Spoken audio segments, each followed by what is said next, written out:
सुप्रभात बच्चों, मैं अशोक कुमार देहरी आपका हिंदी विषय आचार्य आज की कड़ी में आप सबका स्वागत करता हूं। आज हम कक्षा 12वीं विषय हिंदी के अंतर्गत देखेंगे गद्य खंड के अंतर्गत बाजार दर्शन, जिसको लिखा है जैनेन्द्र कुमार ने। तो आइए आगे की कड़ी पर चर्चा करते हैं। पैसे की व्यंग शक्ति को सुनिए, वह दारुण है। लेखक यहाँ पर पैसे की व्यंग शक्ति के बारे में चर्चा करते हुए कहना चाहते हैं कि पैसे में भी एक प्रकार की व्यंग शक्ति होती है, अर्थात पैसे की शक्ति लोगों को बहुत व्यंग करती है और ऐसी शक्ति बहुत दुखदाई होती है। लेखक आगे एक उदाहरण भी प्रस्तुत करना चाहते हैं। वे कहना चाहते हैं कि मैं पैदल चल रहा हूँ कि पास ही धूल उड़ाती निकल गई मोटर, अर्थात वे बताना चाहते हैं कि मान लीजिए वे पैदल चल कर के जा रहे हैं और आगे से होकर के धूल उड़ाती हुई एक मोटरसाइकिल या मोटर कार निकल जाती है। वह क्या निकली, मेरे कलेजे को कौनती एक कठिन व्यंग की लीक ही आर से पार हो गई। लेखक कहना चाहते हैं कि वह गाड़ी उनके सामने से होकर के क्या निकली, वह तो लेखक के कलेजे को कौनती हुई, दबोचती हुई निकल गई, बल्कि यूं कहना चाहिए कि वह कठिन व्यंग के माध्यम से उनको रास्ते से ही खिसका गई। जैसे किसी ने आंखों में उंगली देकर दिखा दिया हो कि देखो उसका नाम मोटर हो। लेखक कहते हैं कि मानो उन्हें रास्ते से खिसकाते हुए उनके आंखों में किसी ने उंगली डाल दिया हो और यह कहने लगा हो कि देखो वह जो जा रहा है वह क्या है, तो मोटर गाड़ी है और तुम उससे वंचित हो। स्वाभाविक बात है कि लेखक के पास वह मोटर नहीं है। यह मुझे अपनी ऐसी विडंबना मालूम होती है कि बस पूछिए नहीं। मैं सोचने को हो आता हूँ कि हाय, ये ही माँ बाप रह गए थे जिनके यहाँ मैं जन्म लेने को था।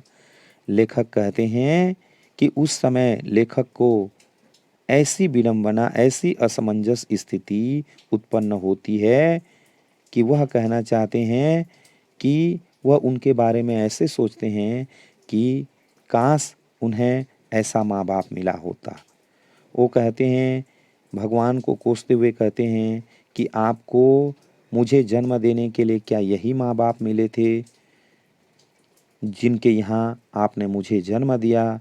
मुझे ऐसे माँ बाप के यहाँ जन्म देते जिनके पास इस प्रकार से मोटर गाड़ी है। उस व्यंग में इतनी शक्ति है कि जरा में मुझे अपने सगों के प्रति कृतज्ञ कर सकती है।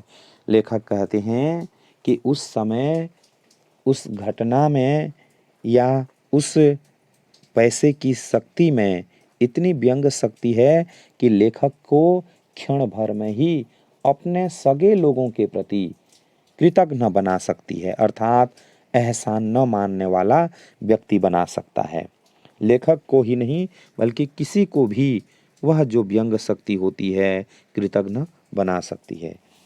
लेकिन क्या लोक वैभव की यह शक्ति, यह व्यंग शक्ति उस चूरन वाले अकिंचितकर मनुष्य के आगे चूर चूर होकर ही नहीं रह जाती। चूर चूर क्यों कहो, पानी पानी। लेखक कहना चाहते हैं कि लोगों के पास जो यह वैभव की शक्ति है, अर्थात धन की यह जो व्यंग शक्ति होती है, उस अकिंचितकर व्यक्ति अर्थात उस चूरन बेचने वाले भगत जी के प्रति नहीं है, क्योंकि वह जो व्यंग शक्ति है उनके सामने चूर चूर होकर के रह जाती है। बल्कि लेखक कहना चाहते हैं कि उनके आगे चूर चूर कर ही नहीं बल्कि पानी पानी भी हो जाती है, परंतु उस भगत जी के प्रति वह व्यंग शक्ति कुछ भी अपना प्रभाव नहीं दिखा पाती। तो वह क्या बल है? लेखक प्रश्न करना चाहते हैं कि आखिरकार उस व्यक्ति के पास ऐसा कौन सा बल है जो इस तीखे व्यंग के आगे ही अजय ही नहीं रहता, बल्कि मानो उस व्यंग की क्रूरता को ही पिघला देती है। आखिरकार उस भगत व्यक्ति के पास ऐसी कौन सी शक्ति है जो इस तीखे व्यंग के सामने भी वह भगत व्यक्ति अजय बने रहते हैं, बल्कि उस व्यंग को ही अपने क्रूरता से पिघला देने का सामर्थ्य रखते हैं। उस बल को नाम जो दो, पर वह निश्चय उस तल की वस्तु नहीं है। लेखक कहना चाहते हैं कि उस व्यक्ति के पास जो भी बल है, जो भी शक्ति है, उस बल को आप कुछ भी नाम दे दीजिए, परंतु वह जो बल है, वह जो शक्ति है, धरातल के स्तर की शक्ति नहीं है, जहाँ पर सांसारिक लोग वैभव खड़ा करते हैं या उनका वैभव फलता और फूलता है। वह कुछ अपर जाति का तत्व है। लेखक उसे अपर जाति का तत्व मानते हैं। कहने का अभिप्राय, लेखक दार्शनिक विचारधारा यहाँ पर उपस्थित करते हैं कि संसार में दो प्रकार की शक्ति होती है, एक पराशक्ति और अपराशक्ति। पराशक्ति जो प्रकृति शक्ति है और अपराशक्ति जो आत्मिक शक्ति होती है, आत्मा का बल होती है। आगे वे कहते हैं कि लोग स्पिरिचुअल कहते हैं। लोगों के द्वारा इस शक्ति को स्पिरिचुअल का नाम दे दिया गया है, अर्थात आध्यात्मिक कहा जाता है। आत्मिक, धार्मिक, नैतिक कहते हैं। अब लोग उसे क्या कहते हैं, धार्मिक, आत्मिक या नैतिक क्या कहते हैं, वह उसके बारे में कह नहीं सकते। मुझे योग्यता नहीं कि मैं उन शब्दों में अंतर देखूं। अब उन शब्दों में अंतर करने का सामर्थ्य लेखक में नहीं है और प्रतिपादन करूं ताकि उसे वो वर्णन कर सकें। मुझे शब्द से सरोकार नहीं। लेखक का कहना है कि लेखक को शब्द से किसी भी प्रकार का लेना देना नहीं है। मैं विद्वान नहीं कि शब्दों पर अटकूं। लेखक कहते हैं कि वे अपने आप को इतना बड़ा विद्वान नहीं समझते कि वो उनकी जो विचारधारा है शब्द पर अटक सके, लेकिन इतना तो है कि जहाँ तृष्णा है बटोर रखने की स्पृहा है।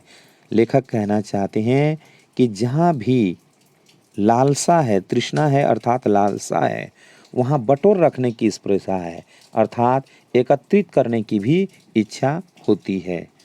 वहाँ उस बल का बीज नहीं। और जहाँ भी किसी चीज को पाने की लालसा हो जाती है, वहाँ उस बल का बीज मात्र भी नहीं होता। बल्कि यदि उस बल को सच्चा बल मानकर बात की जाए तो कहना होगा कि संचय की तृष्णा, एकत्रित करने की जो लालसा है और वैभव की चाह में व्यक्ति की निर्बलता ही प्रमाणित होती है। जहाँ एकत्र करने की चाह होती है, वैभव खड़ा करने की चाहत होती है, उस चाहत में व्यक्ति को निर्बलता ही प्राप्त होती है, बल्कि बल प्राप्त नहीं होता। निर्बल ही धन की ओर झुकता है और वास्तव में देखा जाए तो जिसके पास कुछ नहीं होता, जो बलहीन व्यक्ति होता है, ऐसा व्यक्ति धन के आगे झुक जाता है। वह अबलता है, वहाँ पर बल नहीं होता। वह मनुष्य पर धन की और चेतन पर जड़ की विजय है। उसको मनुष्य के ऊपर धन की विजय मान सकते हैं और जो चेतन सत्ता है उस पर जड़ सत्ता की विजय मान सकते हैं। एक बार चूरन वाले भगत जी बाजार चौक में दिख गए। मुझे देखते ही उन्होंने जय जय राम किया। मैंने भी जय जय राम कहा। लेखक कहते हैं कि एक बार अचानक ही उनकी भेंट बाजार चौक में उस चूरन बेचने वाले व्यक्ति, जिन्हें वे भगत जी कहते हैं, उनसे हो गई। देखते ही दोनों ने जय जय राम कह करके एक दूसरे को संबोधित किया। उनकी आंखें बंद नहीं थी और न उस समय वह बाजार को किसी भांति कोस रहे मालूम होते थे। लेखक का कहना है कि जिस समय वे बाजार में उस व्यक्ति से मिले, उस समय उनकी आंखें खुली थी और बाजार में जितने भी वस्तुएं बिखरे हुए थे, उन वस्तुओं को देख करके वे कोस भी नहीं रहे थे, मतलब गाली भी नहीं दे रहे थे। राह में बहुत लोग, बहुत बालक मिले जो भगत जी द्वारा पहचाने जाने के इच्छुक थे। उस व्यक्ति से राह में कई लोग मिले, कई बच्चे भी मिले जो चाहते थे कि भगत जी उन्हें पहचाने। भगत जी ने सबको ही हंसकर पहचाना। भगत जी ने भी सबको पहचान लिया और हंस कर के बात भी किया। सबका अभिवादन लिया और सबको अभिवादन किया। सबसे उन्होंने अभिवादन ग्रहण भी किया और उन्हें अभिवादन किया भी। इससे तनिक भी यह नहीं कहा जा सकेगा कि चौक बाजार में होकर उसकी आंखें किसी से भी कम खुली थी। कहने का अभिप्राय कि लेखक जी जब इतने लोगों से मिले हैं तो यह बात निश्चय है कि वे आँखों से खुले होकर के चल रहे थे। मतलब बाजार में उपस्थित सभी वस्तुओं को देखते हुए ही जा रहे थे। इससे कह सकते हैं कि बाजार की प्रत्येक वस्तुएं उनको लालच दिखानी चाहिए, परंतु बाजार की कोई भी वस्तु क्या उन्हें लालच दिखा रही थी? लेकिन भौचक्के हो रहने की लाचारी उन्हें नहीं थी। किसी भी वस्तु को आश्चर्यचकित होकर के देखते रहने की लाचारी उन महाशय में नहीं थी।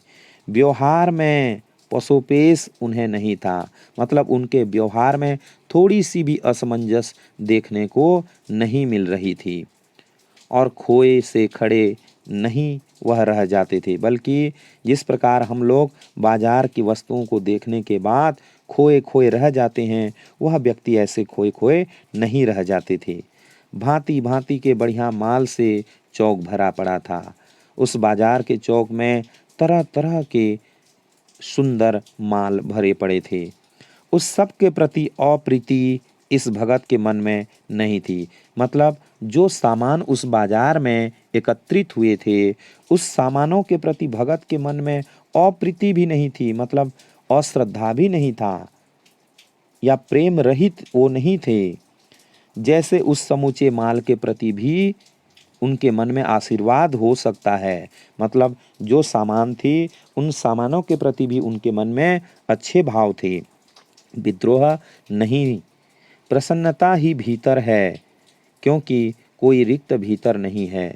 उनके मन के अंदर प्रसन्नता का भाव भी था, क्योंकि उनका मन खाली नहीं था। देखता हूँ कि खुली आँख, तुष्ट और मग्न वह चौक बाजार में से चलते चले जाते हैं। राह में बड़े बड़े फैंसी स्टोर पड़ते हैं, पर पड़े रह जाते हैं। लेखक देख रहे हैं कि इतना सब कुछ होने के बावजूद भी वह व्यक्ति आंखें खुले रखकर और संतोष भाव से मग्न होकर के बाजार में चले जा रहे हैं। राह में बड़े से बड़े फैंसी स्टोर उनके सामने आ जाते हैं, पर वह पड़े के पड़े रह जाते हैं। कहीं भगत नहीं रुकते और भगत जी कहीं भी रुकने का नाम नहीं लेते।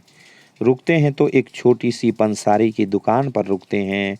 वहाँ दो चार अपने काम की चीज़ ली और चले जाते हैं। आगे चलकर जब भगत जी उस बाजार में रुकते हैं तो एक पंसारी के दुकान के सामने जाकर के रुकते हैं, जहाँ पर ज़रूरत की कुछ वस्तुएं खरीदते हैं। उसके बाद वे आगे चले जाते हैं। बाजार से हठपूर्वक विमुखता उनमें नहीं है। किसी भी प्रकार के जबरदस्ती हट की विमुखता उनमें नहीं दिखाई देती है। लेकिन अगर उन्हें जीरा और काला नमक चाहिए तो सारे चौक बाजार की सत्ता उनके लिए तभी तक है, तभी तक उपयोगी है जब तक वहाँ जीरा मिलता है। ज़रूरत भर जीरा वहाँ से ले लिया कि फिर सारा चौक उनके लिए आसानी से नहीं के बराबर हो जाता है।